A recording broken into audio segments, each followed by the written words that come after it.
Kombucha tea is, oh gosh, it tastes like completely and totally amazing. And after you're done drinking it, you feel every bit as amazing.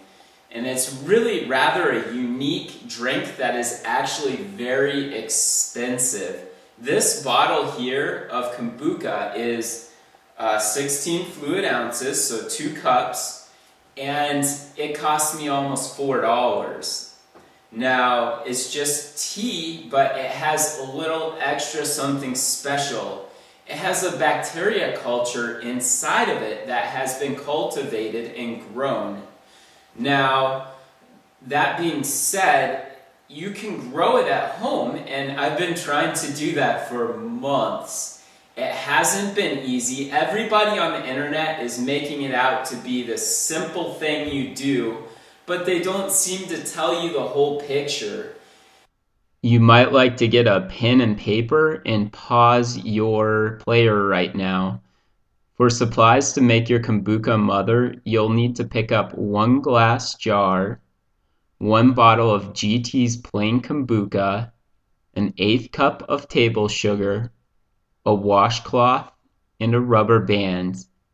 And you may also like to have a marker and masking tape handy. Buy 1 bottle of plain Kombucha tea. It doesn't have like any added fruits or sweeteners after the fact like some of them have. This is just a simple GT's original Kombucha. Now you take that and you have to have an empty, clean glass jar. I got pickles in this. You can buy pickles and throw them out if you want. I eat mine. But save the glass jar, because what we'll do is we'll take the Kombucha we bought, the plain Kombucha, gently, very gently mix it up, because it is carbonated. Amazingly, somehow GT's is able to get their tea to have carbonation in it during the fermentation process they go through. You're simply going to pour in the tea into the old pickle jar, and this actually has the bacteria in it that we're interested in growing, because once you've grown a mother for the tea, it's very simple to make all the Kombucha tea you want, and we'll get into that in a future post. But I'm simply just pouring in the Kombucha tea. You saw I shook up the bottle a little bit more. I'm just trying to get all of the bacteria out. You'll see there's, I don't know if you can see, there's some floaters in there. That's actually the bacteria. So I'm going to set the bottle aside. I actually like to save those because once I've made my actual tea, I can put it back in there and store it. Now what I have here is table sugar. I found that table sugar works best to grow the tea. I've tried honey, organic maple syrup, brown sugar, and table sugar. And table sugar works the best by far. So I simply have 1/8 cup of table sugar here. I pour this into the Kombucha tea that I have in my glass pickle jar, and we're pretty well done.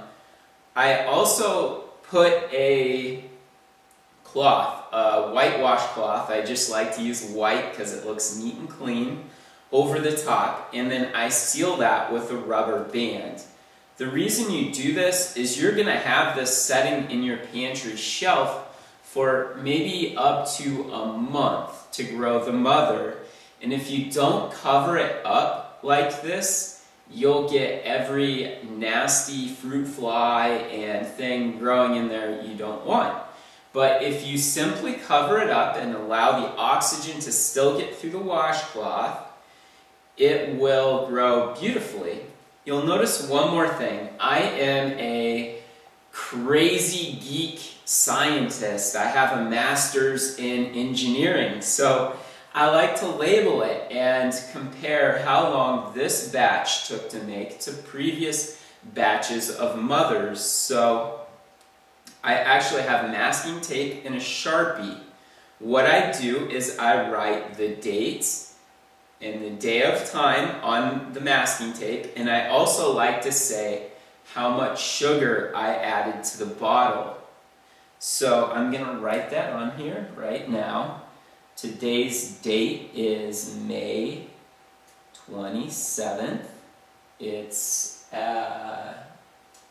1 o'clock, 1 p.m.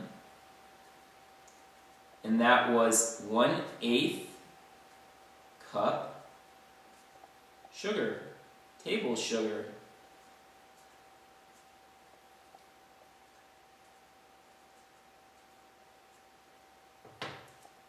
Now, another note when growing your mother, it's different. I'm not going to tell you this takes a week to grow. It could take a week to grow a mother, or it could take a month. It really depends on your environmental conditions, the temperature in your house where you store it, the humidity, any number of things. I noticed personally when I finally got these working, if it was below 75 degrees or in the low 70s and lower, the Kombucha mother would not grow. But once it hit upper 70s, the mother took off growing like mad, and within a week I had a thick mother. So how you're going to know this is done is, as it starts to grow, you'll have a thin white film on top of the tea mixture in your pickle jar. That will get thicker and thicker as time goes on, until eventually you'll notice it's slowly tapering off. It's not growing as quickly as it was before because it's ate all the sugar in here. Now, with the 1/8 cup of sugar in the tea mixture, I found you'll get about a 1/2 inch to 3/4 of an inch thick mother. And that will be more than satisfactory to make your subsequent kombucha tea batches and enjoy all the kombucha tea you can handle. So thank you very much for watching the video, and I wish you the best of luck making your tea. Now, if you have the slightest question, please ask me. I have made more of this than I care to admit, and I've went wrong 99% of the time. I just recently got it working beautifully, and I want to help you do the same thing. Kombucha is easy to make. First, you need a mother, though. You can simply grow a mother with sugar and a bottle of kombucha from the store. Place the two in a glass jar, cover, and store in a warm place. Wait for up to a month, and you will have a mother to grow your tea with. This is much cheaper than purchasing a mother, and quite fun, too.